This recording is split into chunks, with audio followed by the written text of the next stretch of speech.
is an award-winning author and historian with deep roots in the American South. Raised in Natchez, Mississippi, his lifelong passion for history strongly influences his writing. He spent over 30 years as an inner-city church planter in Memphis, an experience that inspired his nonfiction work, Up Close and Personal, Embracing the Poor.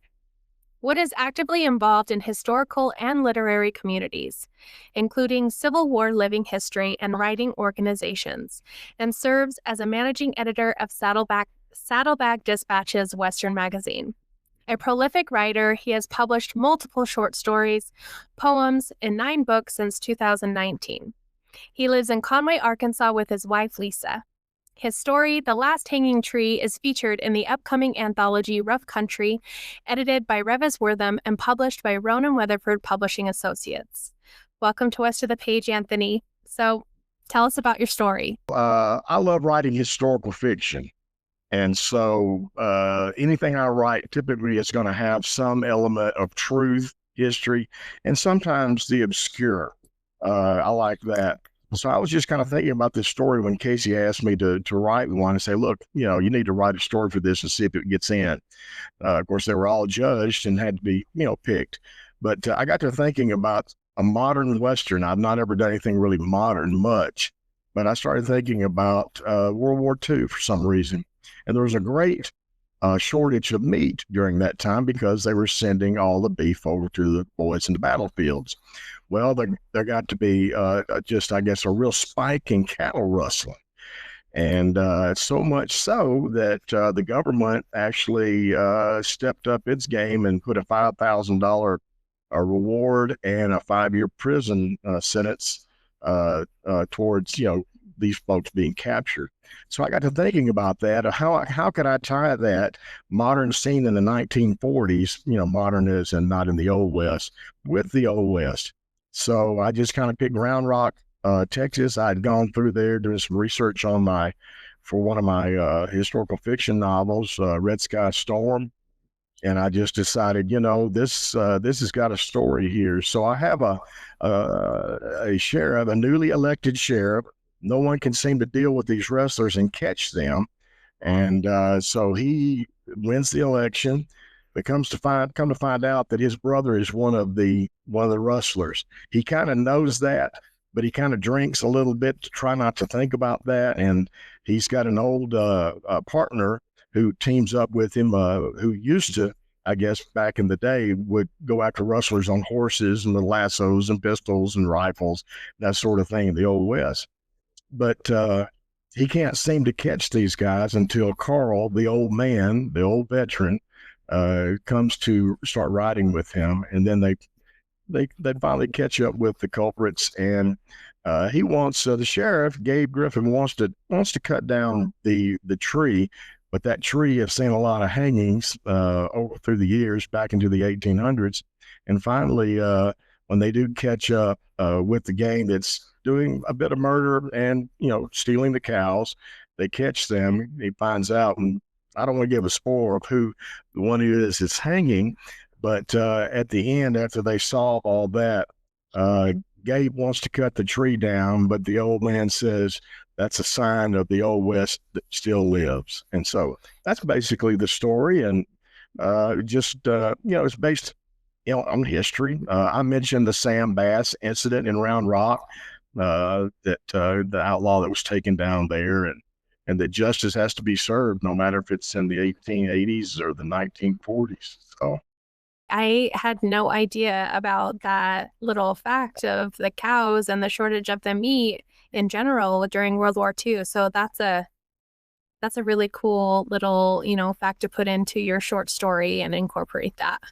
Well, and actually another little tidbit, and I love to put these in my writing, is that there were some Nazi agents that were, forming a plot to be part of this rustling scheme so that they'd be, pulling away the beef from being sent over to the soldiers. So and I had that in a headline, like he's reading the newspaper and he's seeing this in a diner, and his brother goes riding back by in his pickup with a horse trailer that they're going to steal cows that night. So it's really tied together between the brother and the newly elected sheriff and this old man Carl. And I have a sultry waitress in the cafe that kind of lurks around the gate a little bit too. Would you love a little romance? Oh gosh, yeah. I put more of that in my writing than I realize. And anyway, yeah. Well, I was going to say that too, Stacy, that we must be on the same wavelength because yes, I love a little romance, but also I had no idea about cattle rustling during World War II. That's just wild to me. Yeah. But so you're a historian, so tell us a little bit more about that and how that, I mean, you write a lot of historical fiction. Would you ever, consider not writing historical fiction, but also do tell us about you being a historian? What first interested you? Well, I guess I've been a child of history from when I can remember. I was the kid when I was 10 years old, and my mom would drop me off at the local library for the day, and I would spend all day just looking up stuff. And then the next day, she would take me out to a river where there's a lot of farm fields, and I would hunt airheads all day. So I had one foot in the library and one foot out in the field, and that's just pretty much me. If you were to check me out on Facebook, you'll see I put a lot of the sites and the places I go, the locations that I like to write about. I have to go visit those to really feel that story. And so I guess I've been a historian all my life now, formally, professionally, no. But it's starting to show up a little bit more because what I do with my writing, if I do historical fiction, what I've started doing is the research that I gather, I'll put it into a nonfiction article. And some of those have been published in Saddlebag Dispatches and possibly other places. But as far as writing other genres, I do write some horror. I've been published there probably about 10 or 12 stories in horror. I like just good old stories. A lot of times they are historical fiction, but they may have happened to me when I was a kid. Like a story I wrote about going to town about my papa and my mama taking my cousin and I to town, and he would always buy us, a stick of candy. And it was the old truck where it had the starter on the floor, and the other side you could see the road, going by because the floorboard was rusted out, and those sorts of things. But I like a good story like that. It's not always history, but I like to have a little bit of truth in what I'm writing. I wrote a story for our anthology that's coming up, the horror anthology, and I wrote about the Rougarou, which was kind of a Cajun Louisiana version of werewolves. But the truth was that the Catholic priest instilled fear in the parents and the children to come to mass and pay their tithes and all that by threatening with the Rougarou, to come get them at night, that sort of thing. So without going any further much, I write some poetry. I've been published a little bit on that. So, oh yeah, I'm open to writing other things. My first love is history and historical fiction. I love these little facts that you are seeing, like these little ideas and then you're just incorporating them into your stories, and I just think that's really cool because, I haven't heard of those things either, the Rougarou, the cow wrestling, and it's kind of seems to be a theme that you play off of, which is amazing. Yeah. I try to make that everything I write, I want something obscure brought out to be remembered. And honestly, that's a big reason why I write my historical fiction is I've gathered a lot of our old family stories. Of course, I've done a ton of genealogical work. I just don't want that stuff to be lost. And who's going to pick up, a tome this thick about the Tullis family, which is my main character's family, when I can incorporate those stories and some of mine and some others I know into historical fiction. Of course, historical fiction, you follow the history, but you got to fill in the gaps with what they were thinking and what they were feeling, what they were saying. And I do that with family stories and ancestor stories. So I get to honor my ancestors and keep their lives. I guess keep them alive through my stories. And you may not know that when you read it, but anyway, it's there. One thing you said at the beginning of the interview was that you have to go see the places that you're writing about. So where's some other places you've been that you're like, oh, I want to write about this, so we got to go? Oh, you mean places I want to go now or that I have been? Well, both. Yeah. Tell us both. If I can get there, I will go there. It's kind of my motto. So I will take these trips. I may camp in my car. I may stay with family and friends, or I may camp in a tent, that sort of thing. But I might. I've been to the battlefields. Any of the Civil War battlefields that my ancestors have fought on. In fact, in October, I'm a member of a living history group called Turner's Battery, which is actually the artillery unit that my great great grandfather and two of his brothers were in the Civil War. So I'm a direct descendant who gets to do that. And there's nothing like firing a Civil War cannon. I mean, a real one. But anyway, so I go to the battlefields, or I may go to a farm. There's in 1860 or so, my great great uncle I write about was in Wynn Parish, Louisiana. And I narrowed it down by checking all the records and things, and found the farm that he worked on. I would just walk out there and just kind of feel it. I went to their farm in Mississippi and just sat on the side of a hill and just kind of meditated and dreamed about it and thought about it. It's amazing what will come to your mind and your heart, even your soul, I guess, if you sit there and get still and start listening. I don't know. I have my ideas about all that, and I get a lot of good inspiration from that. I'm not sure how far I want to go in this interview with that, but I've had some interesting experiences doing that. Things I've seen and things I've heard. I mentioned this in another interview, so any of the people watching are going to be like, Lindsay, is this all you ever talk about? But I'm going to bring it up again. And it was with James Wade, and we were talking about place. How setting and place can very much be the character in the stories. Oh, yes. And so I wanted to hear what you had to say about that. How do you incorporate what you feel in those places into your stories? Because I believe it's real. They're speaking to you. Oh, absolutely. So I will go further. Yes. just as a case in point, my ancestors came to Choctaw County, Mississippi in 1835, 1842. They built a church building. It's called the New Zion Baptist Church. And our family helped build it. They were charter members, that sort of thing, probably even supplied the lumber for it. So I researched and found where that old building was. There's nothing there now. But it's where all the family had gathered, and they had dinners on the ground, all that sort of thing. I found the baptismal pool down in the spring down there where they boxed it in and all that sort of thing. And I'm just going to tell you what happened. So I went out there and I stayed the night. I camped in my truck, and I got up the next morning before the sun came up, had my little fire going, drinking my coffee. And I looked coming down the road. This was like an end of a road. And the church building site was behind me, a little tiny graveyard that actually some distant relatives of mine were in. And so I just was sipping my coffee, and I looked up on the road. Here comes a man, and he takes 5 good strides. And he's wearing an old coat. He's got a beard, a tattered hat, and he looks over and acknowledges me, and then keeps walking, and it disappears. I watched the whole thing. So I know I'm sticking myself out there right now, but I'm just going to tell you, there's things going on in this universe that if we would just stop, shut up, get off our phones and listen and watch, I think there's a lot more going on out there. I'm going to tell you one more, and I'll if you see what we want to do with this. When I first started writing the very first chapter of my A Tale of Two Colors series, the 8-book series I have now, it was at the Siege of Vicksburg, and my great uncle Lummy was there. In fact, he was in this spot when this happened. Well, I wrote that scene mostly sitting out on a deer stand in the middle of the morning. Mostly I go out there just to enjoy the sun coming up and the creatures going by. I'm not much of a killer. But anyway, so I wrote this scene.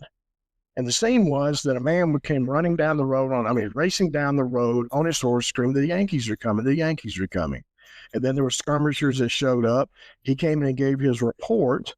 And in fact, as he rode in, it was a gray horse and his hat flew off. Okay. So I wrote that. I wrote this. Well, I started doing some heavy research, and I found some letters and diaries, and I found this story that this guy wrote that made it into a book.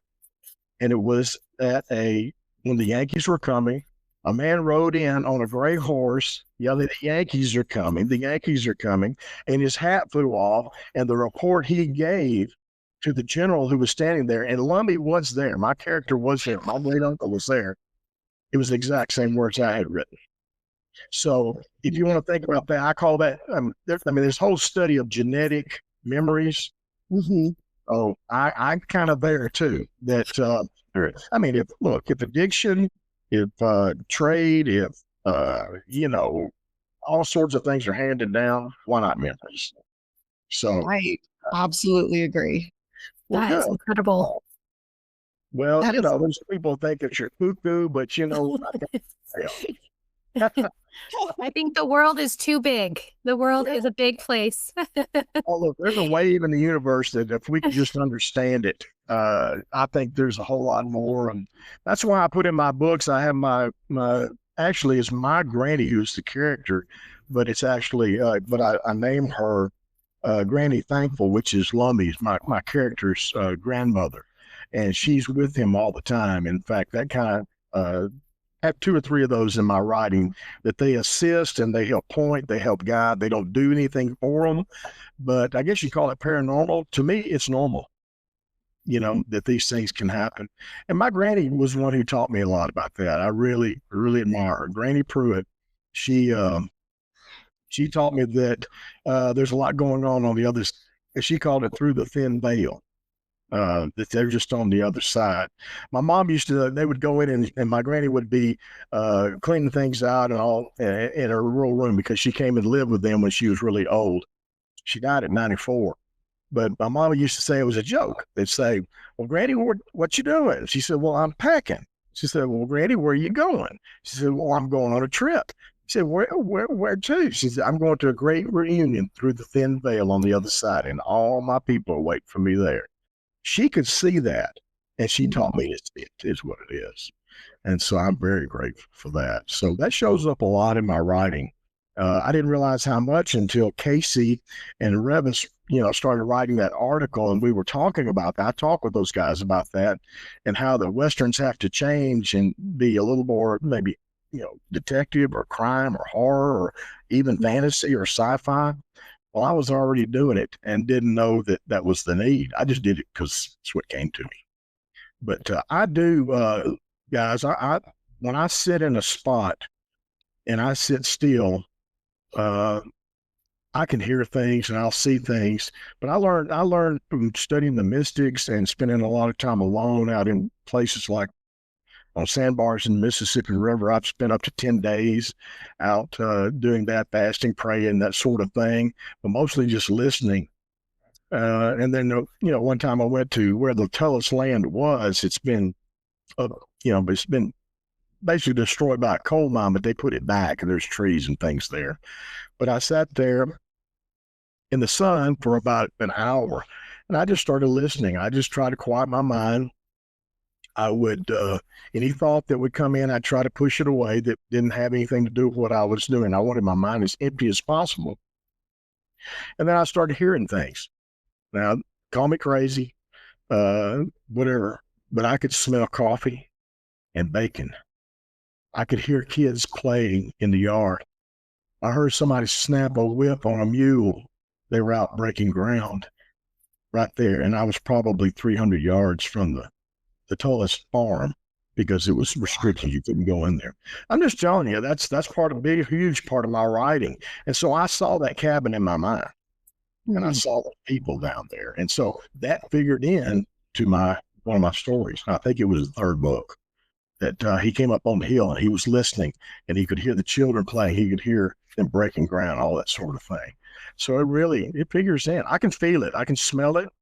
And I'll shut up after this for a second. But as I start writing in the morning, I never did take typing, so I still have to. I'm so glad spell check is alive and well. But anyway, so I'll be typing. Next thing I always have a window, and I like to have a bird feeder or something like see animals.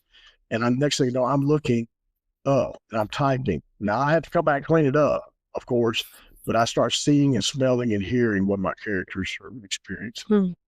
And so I don't know any other way to do it. And that's why I write in first person present mostly. I know a lot of people don't like that, but I do. and Casey does too. So we're going for it and see what happens. Yeah, I write first person present tense mostly too. I love it. Yeah. It makes me feel more like that I'm with my characters. So Right. I kind of want to go back to you and like the family and the ancestry and all of your interest in that. So in the last hanging tree, you put in Gabe and you put in the brother, the sheriff, and the rustler. Like, what was your major reasoning for doing that? Did you want to explore this brother relationship as well? Was it just something that you were like, you know what, there's got to be conflict? Well, I started writing and the story unfolded. Then, and that happens for me a whole lot. I'm not a plotter. I'm a pantser.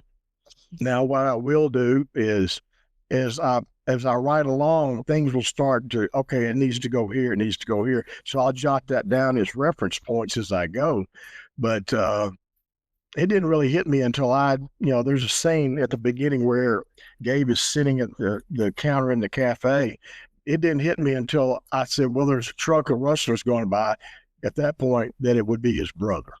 I didn't know that. I'm a firm believer that if you sit down and you start typing, let your characters lead you, let the story come to you, and it'll happen. It just happens. And I know a lot of people don't understand that. I don't either, but I didn't purposefully just sit down and plot that out. No.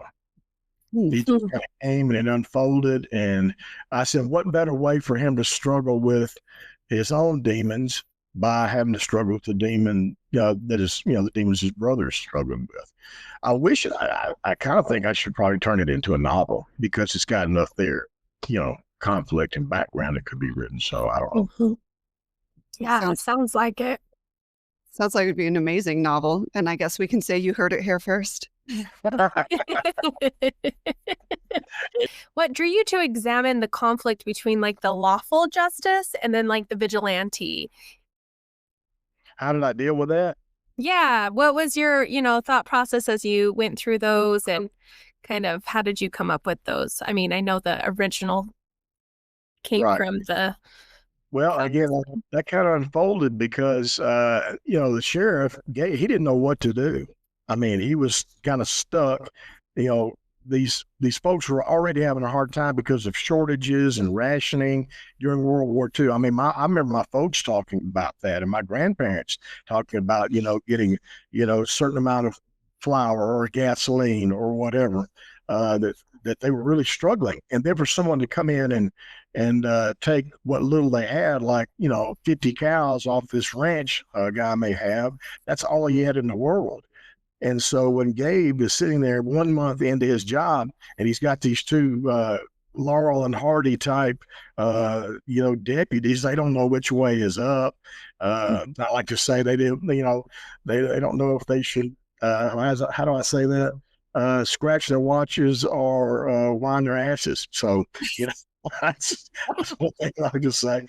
They don't know what's up. And so he's got no help. But this old man who was of the former years, 30, 40 years before, before right around 1900, he had been a part of that old style justice that got it stopped. And Gabe says, no, we're up to date. We're, we had different methods. We don't do that sort of thing. Well, finally, I just think because Gabe can't get at these rustlers, Carl starts going with him and advising him. And next thing you know, they set up kind of an old style capture of the rustlers. And so they take those guys in, but the old guys are the ones without Gabe who finally catch up with his brother. So that's an interesting twist that he has to decide what he's going to do with those guys because he writes up on them as they've done their justice, and he lets it happen because he knows that's the way it has to be. So I don't know. It's kind of old style Western justice where if you caught a horse thief or a cattle thief, you hung them on the spot. Well, in the 1940s, you didn't really do that, but it wasn't working. And so he goes back. That's why I think it's important at the end that Gabe wants to cut down the last hanging tree But he says, no, this represents too much. Hmm. Oh, it represents the justice that saved these guys' farms. I mean, people were being murdered, and women were being abused, and children were being slapped around. And it wasn't just the cows, that were being stolen, the cattle. It was the heart of who these people were. And Gabe he just let it happen. And so, yeah. Yeah, I mean, it just sounds like it adds a nice complexity to the story. As as a reader, I would enjoy that progression. So, what surprised you the most while writing The Hanging Tree? What surprised me is that it got in the anthology. But really, I guess that I would have the interest. I'm not really terribly interested in more modern history, World War II, Vietnam. It's all great, but that's just not been my thing. Mine has been mostly, really, it's a stretch for me. My Westerns are in the 1880s, and that's kind of a stretch. I really like the time period of colonial exploration, colonialism, right up to about, I guess you'd say, the War of 1812. After that, and that sounds funny because my 8-book, A Tale of Two Colors, is, Casey put on the front a story of the Civil War. Well, actually, it's not a story of the Civil War. That's good. It draws the right attention, what we wanted, but really, it's about Lummi Tullis. If it had been in the French and Indian War, that's what I'd have written about. If Lummi would have been in World War II, that's what I would have wrote about. It's more about the universal truths and feelings, emotions, struggles that these people go through that I write about in whatever time period they're in. And I researched that out as well. One of the things about Lummi is that he got PTSD undoubtedly when he was in the siege of Vicksburg. He was there the whole time. And I know this to be a fact because he died in the old soldiers' home at Fort Leavenworth, Kansas. And they diagnosed him with acute mania, which was another word for PTSD. They got about 10 names. They didn't know what it was. So I like to include all that sort of thing, the real struggles and the joys, the good things. But, and that's the thing about the name tree. I mean, it just really took Gabe. I mean, the hanging tree is that it took Gabe completely off guard at first that it was his brother that was, on the tree. But he realized he had to do something to stop or basically save the day for these ranchers because they were dying on the vine because their cattle were being rustled. And they had nothing. You've published numerous works in a very short amount of time. Just talk to us a little bit about your writing process. Well, I retired from ministry because I burned out. I'll just be honest. I'm an introvert who's functioned as an extrovert. I did that for way too long, and I'm an empath, so I worried about other people more, and I did even my own family, and that was costly at times for my family. But anyway, so I retired, and I worked on the farm with my Lisa's dad's a farmer, and I worked with him during the season, and I would write. And I said, I'm going to write this story about Lummi Tullis, whether I get published or not. So I think I had the right attitude. I'm going to write whether it gets published or not. So I concentrated on the story. Well, what came of that was about a 700. I have to go back and look, but it's about a 750,000 word manuscript monstrosity.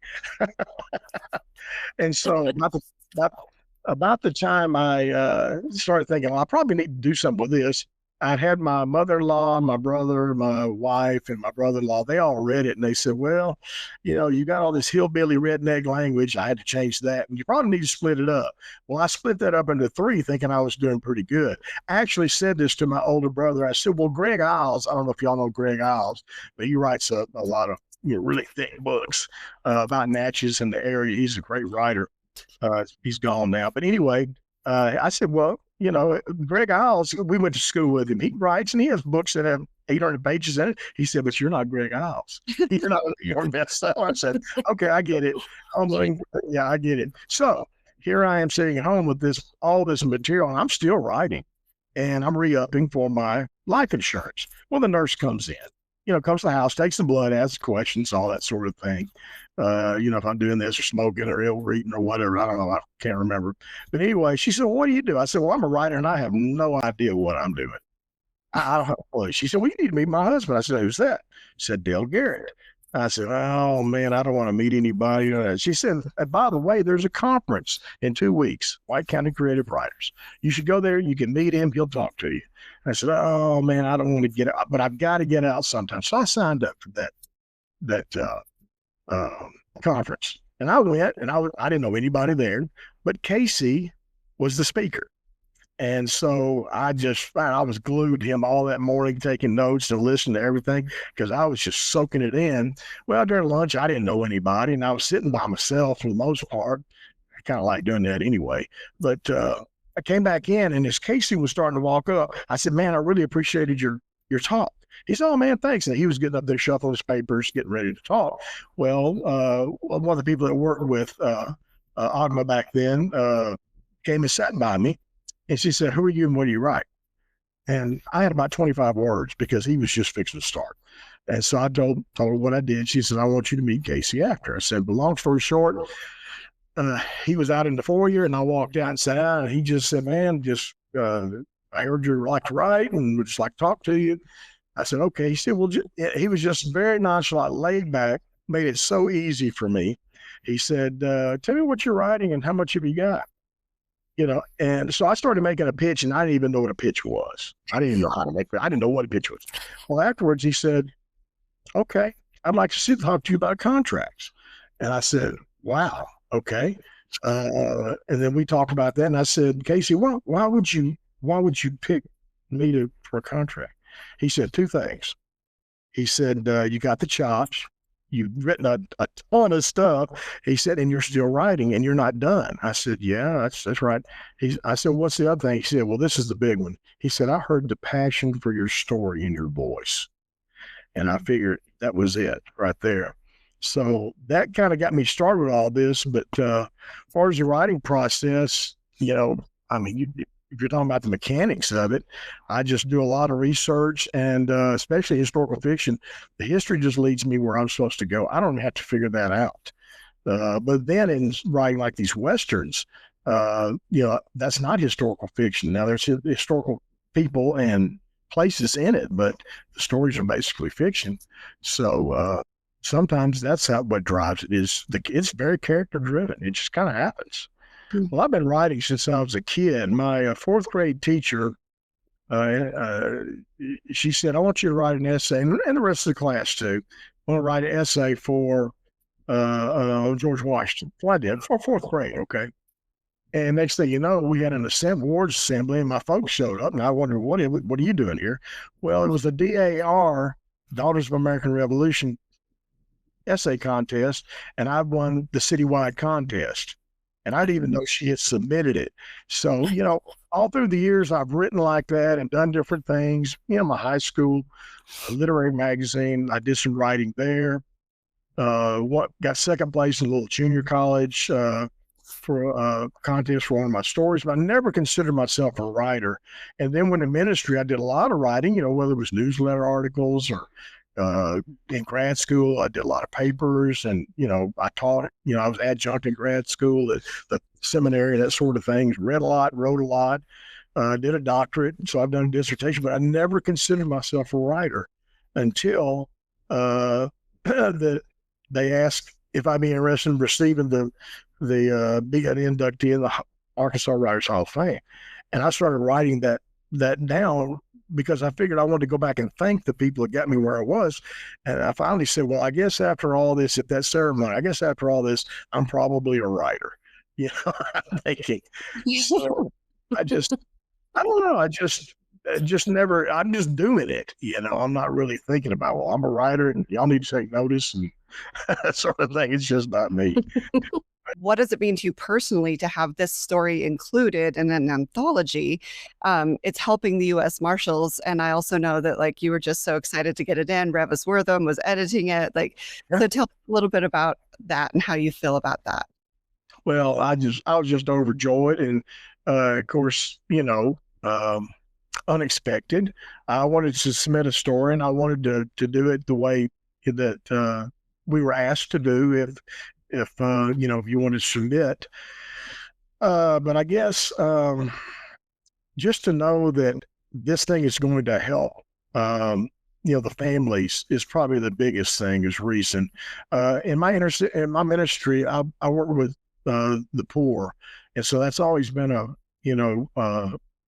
there's always been a soft spot in my heart. Even my folks were that way. They were doing things, as they say, crossing the tracks back in the 60s to help poor African Americans when it wasn't cool to do it in the 60s. And so I had good role models there. And they weren't perfect, but they did that. That's for sure. And it taught me that there's a different world out there, and we need to be aware of it. And so when Casey said that we're going to, this is going to be a benefit, I was hands down. Hey, look, can I throw a story in there? Mm-hmm. And so, that's the main thing. I mean, my heart is there because I've had law enforcement people in my family. My grandfather was a deputy sheriff. And then on the police force, I had another uncle who was in, and he was actually shot. So I've got a heart for the folks who are out there protecting us every day. And of course, I had a lot of friends. I had police officers that helped us in our ministry a whole lot. They would do basketball clinics with kids down in deep, dark inner city. And it kind of, bridged the relationship between the poor who don't always have a high view of the police. It bridged that, and that was really good. But I'm just honestly too, I'm just going to be honest, but the vanity part of it, I get to have a story in the same book with Craig Johnson. And Revis and all those cool guys, We have loved chatting with you. So thank you so much for being on West of the Page with us. Yes. It's been my pleasure, as a privilege. Just thank you. Thank you so much.